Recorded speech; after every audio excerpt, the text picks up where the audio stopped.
Hey folks, Colin Gray here from thepodcasthost.com, and today we're looking at how to record a podcast, plain and simple. It's much easier than you think. This is it, time to record your podcast. It's actually quite easy, and today I'm going to break it down into the three separate parts. First, you've got the planning, then you've got the equipment, and then you've got the software, okay? So let's get started. How to record a podcast. So first, let's start with the planning. Now this is the bit that everyone misses out. No one wants to plan. It's easy to think, well, I know my subject, I can just wing it, let's just go for it. But it does make all the difference, okay? It makes all the difference because concise content, focused content, content that really tailors to what your listener wants, just always does better, okay? If you can do it in a shorter time, if you can do it more focused with less waffle, less figuring it out as you go along, it makes all the difference. So let's get into planning. Now, before we do, quickly, this can be quick, okay? This doesn't need to take your whole day. Even 5-10 minutes just sketching out that plan can make all the difference. So first thing, let's plan out the topic, okay? Because it doesn't matter if you've got a $500 mic or an amazing software setup. If they don't want to hear the question you're answering, then no one's gonna listen, okay? So we need to figure out the topic. So to me, it's always 3 questions, okay? 3 questions. What problem does your listener have? What solution are you offering? And how are you offering it in a unique way? What's your unique angle on it that means that they're worth listening to your one rather than somebody else's? So the research comes in here. You're thinking about what problems are people experiencing? That's how you kind of create the start of that, the problem you're going to solve for an episode. What problem are people experiencing just now in your topic? What are they struggling with? What are the real pains that people are experiencing in what you do?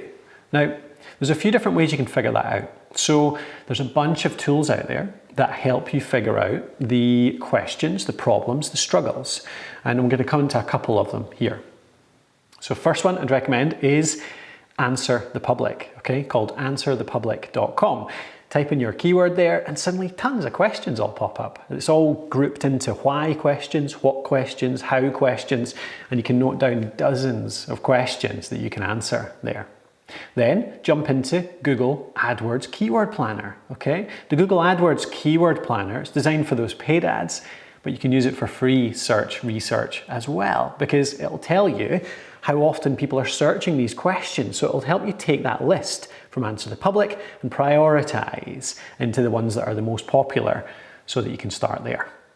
Now we've got a full blog on keyword SEO, podcast SEO, all for you guys, for podcasters out there. So pop over to that blog if you want more detail on how to do this. You'll see that in the description below. You'll find a link, so do go and have a look at that. Now software is great, of course, but if you do want something physical, do check out our podcast planner. We've got our podcast planner book that's out there. It helps you go through everything, all in paper and pen, old-fashioned. But it'll help you, with a guide to how to do it, some prompts there, and having just something physical, just sitting there on your desk, I find can make all the difference. So if you fancy it, by all means, go and check it out. Just to reiterate, this is so important. The planning is so important. Like I said, it doesn't matter how good a mic you have, you're recording into a pro level like Zoom H6 recorder or something like that. It doesn't matter. If you're not answering the right questions, no one is going to listen. So get that planning done and make sure you're recording the right content in the first place. Next up in planning, we have scripting. Scripting is really heavily debated. It's quite personal for you as a podcaster. And there's many different approaches. So some people really like a very detailed script. They'll get on their computer here and they'll type away and they'll put in every single word. Now, first off, that can take quite a while. It takes a long time to script, and anything that stops you getting in front of the mic, I always think is not a great thing. So if it takes you an hour, 2 hours to do that script, that's a barrier in the first place to getting to recording, then maybe that's a downside. But then again, the benefits of it are that you can put all the detail in there, you can make sure you don't miss anything, you have confidence, you've got the script just sitting in front of you. confidence to actually read it all out, and it can help you calm those nerves and make sure you include everything you want to. So, upsides and downsides. It is hard to read a script in a really conversational, natural way. It's a skill. It's something you can practice. It's something you can get better at. And if you want to go that way, you can. You'll get better at it over time. But in the early days, quite often you'll sound a bit monotone. It'll kind of strip the personality out of your recording. So be aware of it.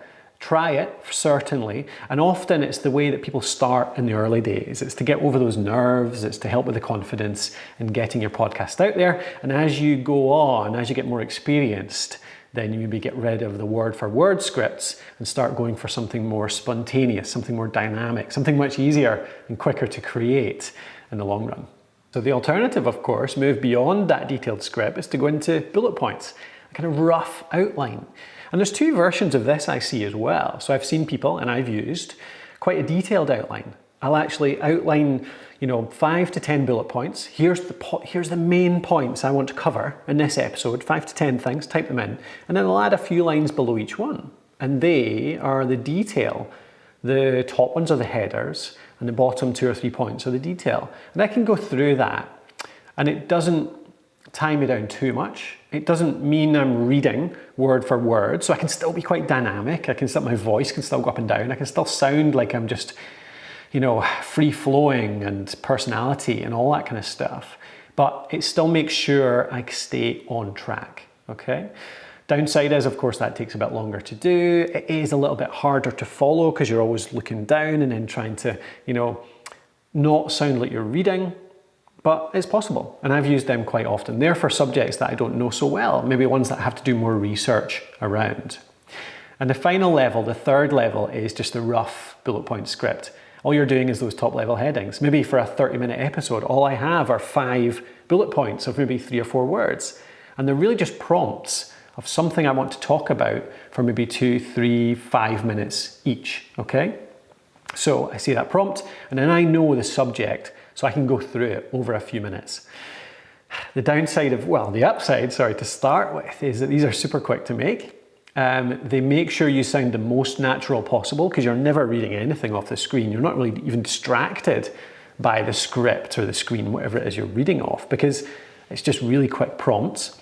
The downside, of course, is that the waffle factor can jump up a fair bit here because you can, you've got just one prompt and you can end up talking for a while. Maybe you don't quite have as much direction. Maybe you miss out a few details that you meant to put in there. So there's definite downsides as well. But these can work really well if you know your subject well, you're practiced at doing a podcast, or you're just practiced as a speaker. If you're a teacher, if you're a coach, maybe this is the way you can jump in straight away.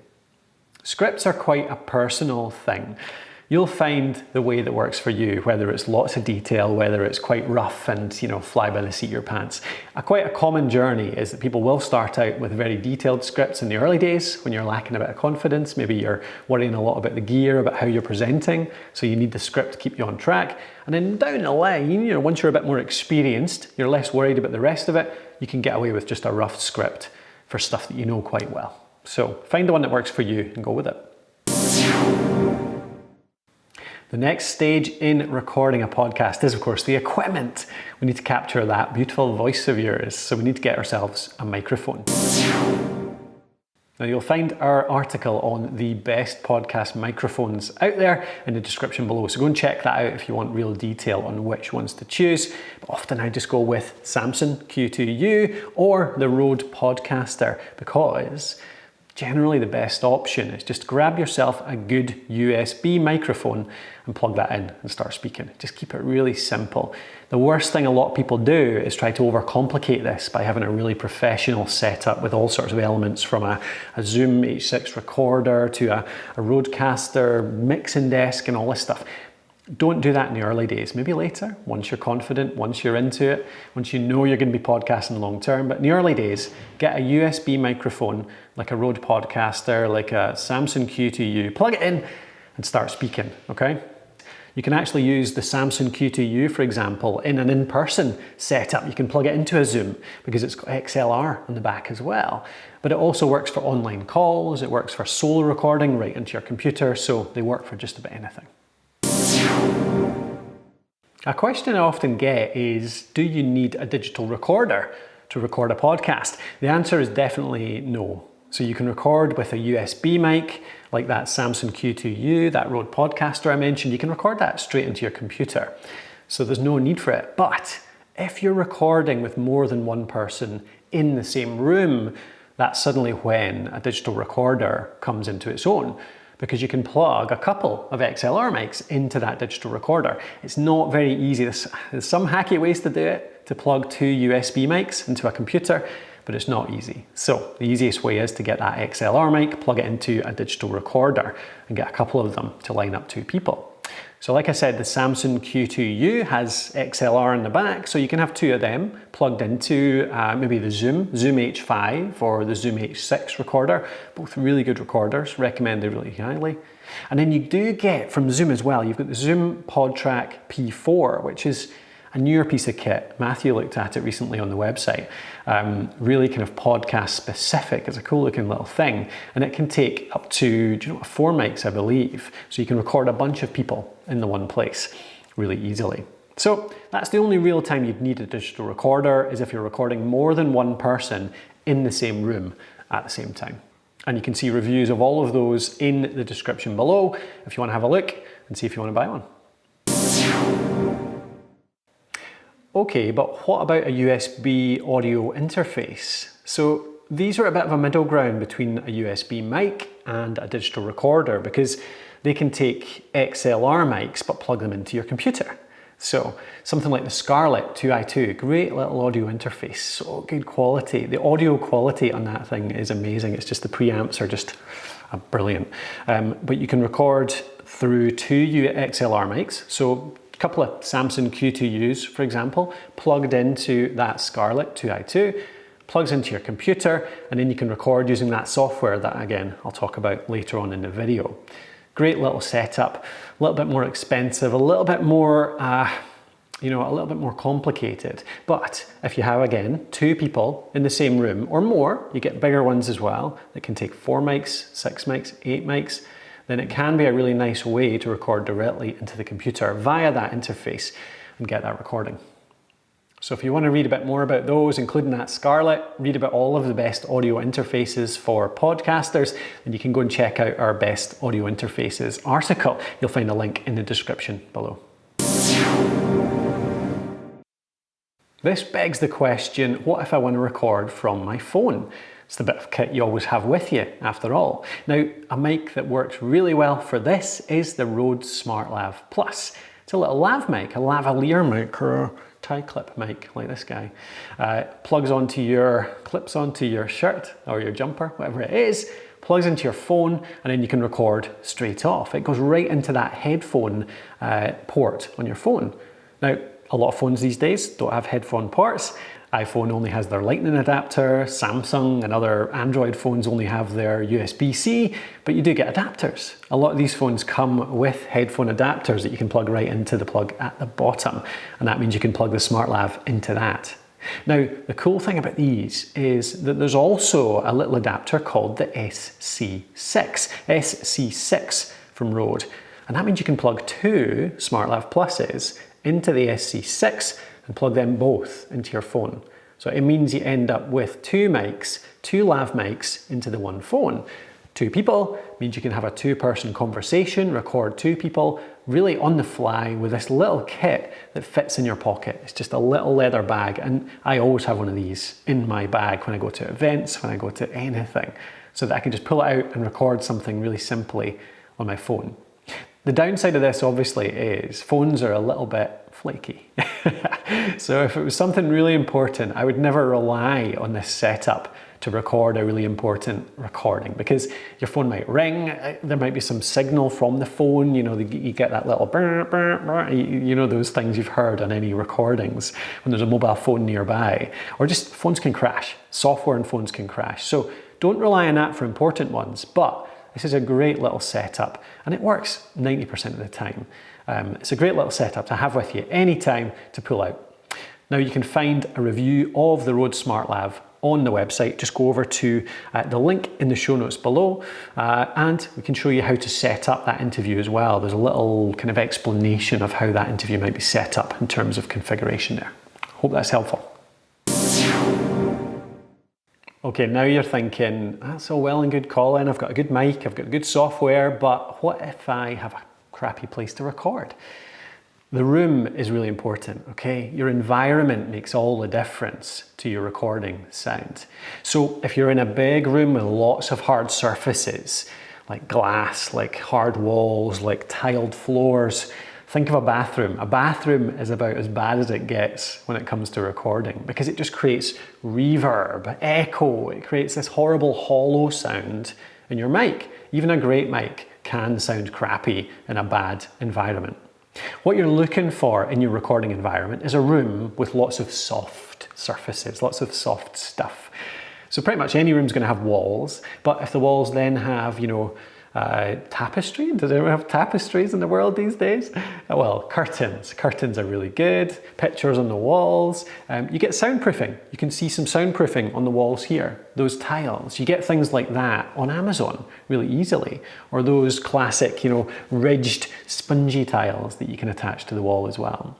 Even simple things like just a room with a carpet makes a huge difference. Put a rug down if you've got a laminated wooden floor. Put couches in there, soft chairs, armchairs, anything soft dampens the sound in a room and makes it better.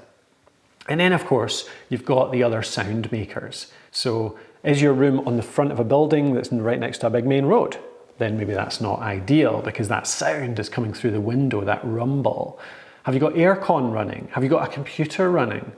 You want to ideally be recording with a silent computer, maybe a laptop. Apple Macs are really good for this. The computer I've got in front of me right here actually, the ROG Zephyrus, it's really quiet. It's a Windows-based one, but you can turn the fan up and down if you need to, so it's really quiet for scripting.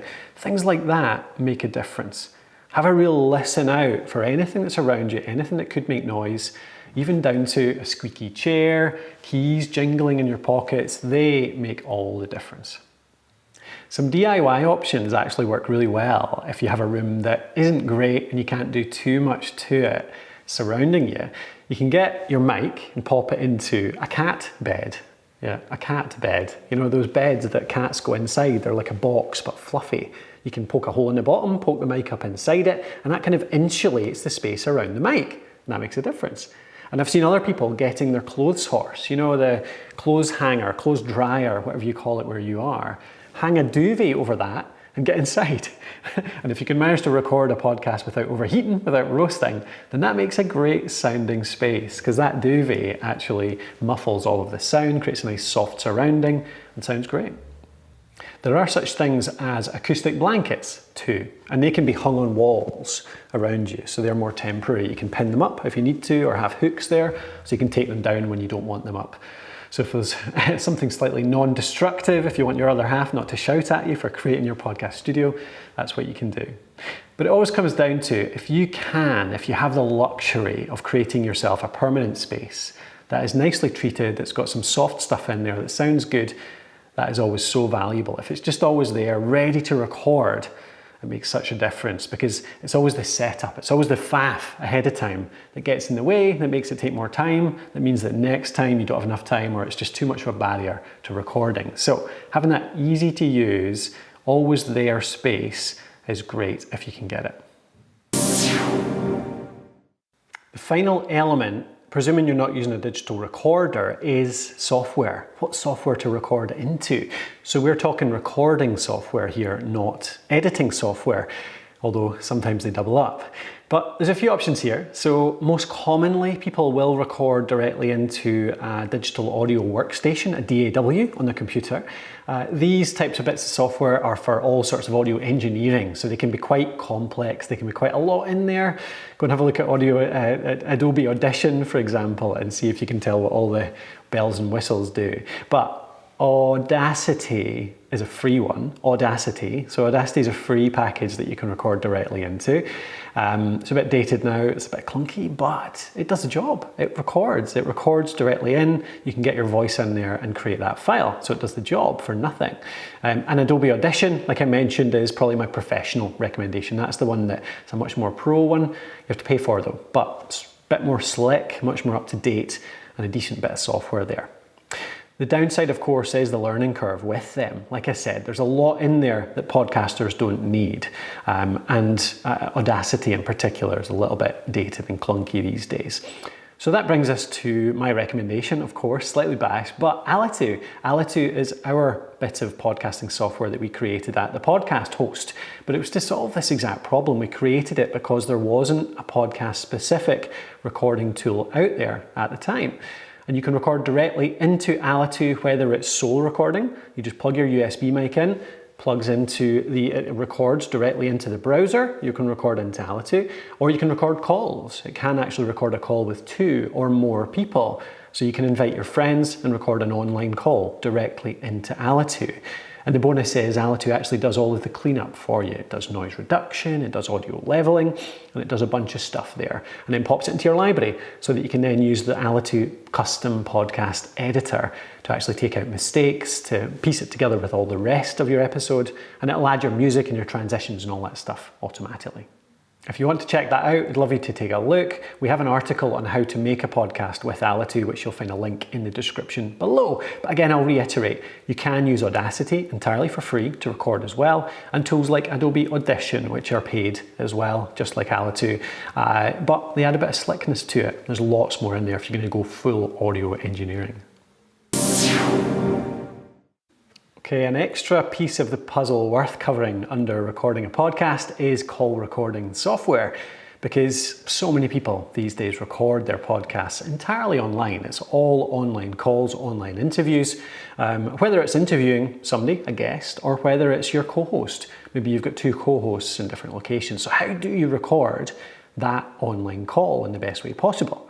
Well, I've already mentioned Alitu in a previous chapter. That's alitu.com, alitu.com. It can do call recording and solo recording, so you can record straight in there. Other options are, the most common right now, you've heard a lot about this over the pandemic, Zoom, zoom.us. Zoom.us you can use for free for limited time, so I think it's up to 45 minutes these days. You can record a call. Zoom does the recording really simply. You just press that record button down in the bottom right and it will record it, and then it will send you the video and the audio afterwards. Zoom, the quality, the quality is 90% of the time it's great. 10% of the time you kind of suffer from those laggy, clicky, kind of glitchy recordings, but most of the time it's totally fine. So it can be a good solution for many. And Zoom, you can actually set it to record 2 speakers in separate channels, so you can edit them separately if you like. We've got a guide actually that we wrote on using Zoom for recording a podcast, which you'll find in the description below. Now, what if you want to record what's called a double ender recording? Now this means that it actually records locally on both ends. So it records the mic on your computer directly, and it records the mic on your call person, your interviewee or your co-host independently, okay? So you have those 2 recordings, full quality on each computer, and then that software puts it together at the end. That's what's called double ender, both ends, I suppose. So best option for that right now, I would say, is Squadcast. Squadcast is a great tool, squadcast.io. You can find the link below. Always have different domain names, don't they? But you can find that link below if you want to check out Squadcast. They'll do that double ender recording. And if you want to record on your phone, again, the thing you've always got with you, and there's a tool for that called Ringr. So Ringr is a similar thing to Squadcast, but it's optimized for the phone. It was created smartphone first. You can record on your phone with a headset in, or a Bluetooth headset, that kind of thing. Quality maybe suffers slightly there, but depends if you can hear it or not. And you send a link to your guest and they can record in a similar way. Really easy recording method because it's something you just always got in your pocket. And I believe as well, Riverside, one of the bigger call recording platforms out there, have just released their own iOS app as well. So that could be worth checking out too. So hopefully that helps you choose your podcast recording platform for those online calls. Just get your recording done there, get the best quality you can, and then you're ready for podcast editing, which comes next. So that's it. That is how to record a podcast. I hope that's made it much simpler for you, showing you how easy it can be to get that podcast recording done. Again, it's just about breaking it down into the planning, the equipment, and the software, conquering each part in turn, and that's you done. That's you got your podcast in the bank, ready for podcast editing next. Good luck with it. Enjoy the recording. I don't know.